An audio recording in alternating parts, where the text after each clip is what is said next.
श्रद्धा, तू काय करतेस? वर्डची practice ma'am. कसली प्रॅक्टिस करतेस?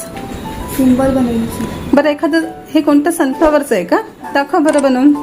त्यासाठी काय करायला लागेल ते सांग. 1F हं? 3 हं?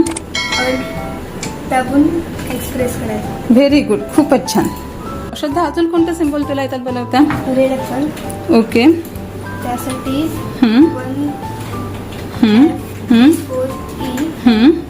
दाबून एक्सप्रेस करायचं. Very good. आणि अजून एखादं दाखवू शकतेस का तू? कोणतं दाखवशील? हां, दाखव बरं.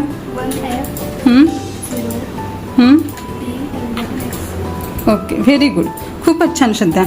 Thank you ma'am. Okay. So dear friends, तुम्हाला जर आपले व्हिडिओज आवडत असतील तर तुम्ही नक्की त्या व्हिडिओजना लाईक करा आणि आपल्या डिजिटल मराठी चॅनलला फॉलो सुद्धा करा. आणि व्हिडिओच्या खाली तुम्हाला कोणकोणत्या टिप्स डेली आवडतील त्याच्या कमेंट्स सुद्धा नक्की करा. तुम्ही केलेल्या कमेंट्समुळे